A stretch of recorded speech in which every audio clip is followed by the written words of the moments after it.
성도 여러분 안녕하십니까? 6월 10일 토요일이 되었습니다.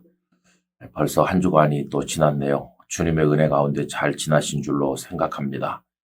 이제 오늘 잘 준비하셔서 내일 하나님 앞에 아름다운 예배를 올려드리기를 원합니다. 오늘 우리가 같이 읽을 말씀은 욥기 34장으로부터 37장까지가 되겠고요. 묵상하실 말씀은 35장 14절이 되겠습니다.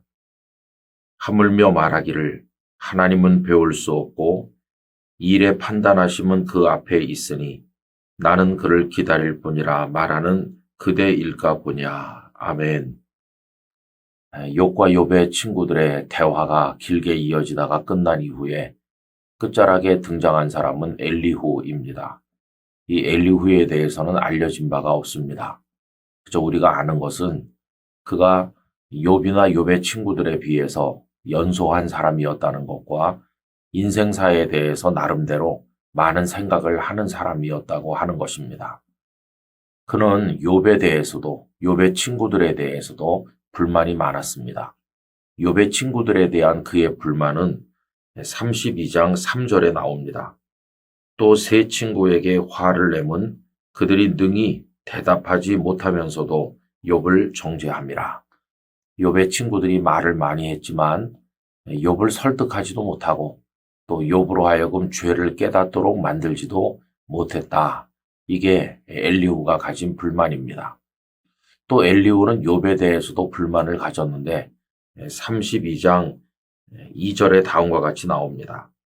람 종족 부스 사람 바라겔의 아들 엘리후가 화를 내니 그가 욥에게 화를 내면 욥이 하나님보다 자기가 의롭다 하미요 라고 되어 있습니다.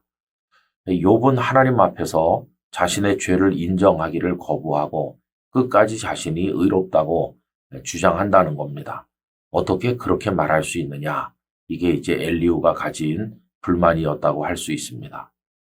오늘 본문에도 보면 욥이 하는 말을 엘리후가 비꼬듯 인용하고 있죠. 오늘 본문에 보면 하물며 말하기를 하나님은 배울 수 없고, 여러분 욥이 하나님을 배울 수 없다고 말한 적이 있을까요? 있습니다. 어디서 그렇게 말을 했느냐 하면 9장 11절입니다. 그가 내 앞으로 지나시나 내가 보지 못하며 그가 내 앞에서 움직이시나 내가 깨닫지 못하느니라. 이렇게 말한 적이 있죠. 또 오늘 본문 후반부에 보면 일의 판단하심은 그 앞에 있으니 나는 그를 기다릴 뿐이라 말하는 그대일까 보냐. 욥이 모든 일의 판단은 하나님께 있기 때문에 나는 그저 하나님을 기다릴 뿐이다. 이렇게 말한 적이 있을까요? 말한 적이 있습니다. 욥기 23장 10절에 보시면 그러나 내가 가는 길을 그가 아시나니 그가 나를 단련하신 후에는 내가 순금같이 되어 나오리라. 하나님께서 나를 다루시는 그 내용을 내가 다 알 수는 없지만 하나님의 손에 나를 맡기고 기다리면 내가 순금같이 될 줄로 안다. 이렇게 욥이 말한 적이 있죠. 근데 엘리후는 이런 욥의 태도에 대해서 불만이 많았습니다. 12절부터 오늘 본문까지를 쭉 이어서 읽어보면 이렇습니다. 그들이 악인의 교만으로 말미암아 거기에서 부르짖으나 대답하는 자가 없음은 헛된 것은 하나님이 결코 듣지 아니하시며 전능자가 돌아보지 아니하심이라. 하물며 말하기를 하나님은 배울 수 없고 일의 판단하심은 그 앞에 있으니 나는 그를 기다릴 뿐이라 말하는 그대일까 보냐. 욥은 의로운 자가 아닐 뿐만 아니라 하나님 앞에 부르짖어도 하나님께서 응답하시지 않으신다는 겁니다. 왜냐하면 그가 악하기 때문이라는 것이죠. 그걸 인정하라고 엘리후는 촉구하고 있었던 것입니다. 여러분, 물론 우리 인생들이 하나님을 배울 때 감히 어떻게 의롭다고 말할 수가 있겠으며 또 하나님 앞에서 이런저런 자기 주장을 펼칠 수가 있겠습니까? 엘리후의 이야기가 어떤 면으로는 맞는 부분도 많이 있지요. 그러나 우리가 가만히 생각해 봐야 될 게 있습니다. 그것은 흔히들 훈수 두는 사람의 눈에는 보인다 하는 말이 있지요. 직접 바둑이나 장기를 두는 사람은 벌어지는 판에 대해서 정확한 판단을 못할 때가 많습니다. 그 일과 상관없는 제3자가 더 정확히 볼 수 있는 것이죠. 근데 욥은 당사자입니다. 욥은 자녀를 잃었습니다. 재산을 잃었습니다. 자기 자신이 병들었고 위로받지 못한 채 코너에 몰려 있습니다. 그런 욥에게 무슨 정상적인 판단이나 합리적인 이야기를 기대하겠습니까? 엘리후 자신이 그 고난을 겪어보지 않은 상황에서 고난을 당하고 있는 욥을 두고 이러쿵저러쿵 몰아붙이는 것 자체가 어폐가 있는 것이죠. 더군다나 엘리후는 그 욥이 실제로 하나님 앞에 부끄러울 것이 없는 사람으로 살려고 부단히 노력해 왔다는 것을 잘 알지 못합니다. 우리가 아는 대로 하나님께서는 욥을 사탄에게도 자랑하시려고 했을 만큼 하나님 앞에 아름답게 산 사람이었어요. 그러니 욥의 마음속에는 내가 이렇게 고난을 당할 이유가 없다고 하는 억울함이 있는 거죠.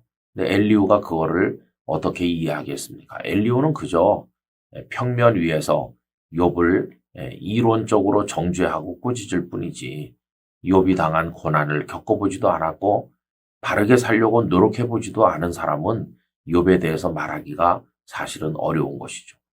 어떤 의미로 욥처럼 하나님께서 어떻게 행하실는지 나는 기다리고 바라보겠다 하는 것 외에는 욥의 입장에서는 할 수 있는 말이 없는 것이죠. 여러분 어떻게 하면 되겠습니까? 그 상황에서 하나님을 믿고 하나님께서 어떻게 이끌어 가실 건지를 기다리는 것 외에는 사실은 할 수 있는 게 아무것도 없는 것이죠. 그런 의미에서 엘리후가 욥을 가볍게 비난하거나 평가하는 것은 옳지 못했다 하는 생각이 들고, 우리 성도들 중에도 지금 욥처럼 고난당하시는 분이 계실 텐데 그럴수록 주변 사람들의 말이 더 아프게 들리고 상처가 더 깊을 텐데, 여러분 그런 말들에는 귀를 닫고 하나님의 음성을 들으시기를 바랍니다. 하나님은 우리를 신원하시는 분이시고 하나님께서 모든 일의 결국을 아시기 때문에 하나님을 바라보며 기다릴 때 하나님께서 우리들의 상처도 싸매주시고 또 하나님의 뜻을 보여주실 것이라고 믿습니다. 고난당하는 자가 할 수 있는 유일한 일이 있다면 하나님을 의지하는 것입니다. 우리 모두에게 다가오는 인생의 고난 속에서 하나님을 향해 더 한 걸음 가까이 나가게 되기를 간절히 바랍니다. 거룩하신 아버지 하나님, 원하옵건대 인생의 고난 중에 있을 때, 여러 가지 많은 생각 속에 혼란스러울 때, 주변 사람들의 말로 인하여 상처를 입을 때, 저희들은 오직 눈을 들어 일의 결국을 아시고 이끌어 가시는 하나님만을 신뢰하게 하여 주시옵소서. 아버지 하나님, 내일은 거룩한 주일입니다. 하나님께 영광 돌리는 예배가 있게 하여 주시옵시고 하나님 앞에서 큰 은혜와 기쁨을 얻게 해 주시옵소서. 예수님의 이름으로 기도하옵나이다. 아멘.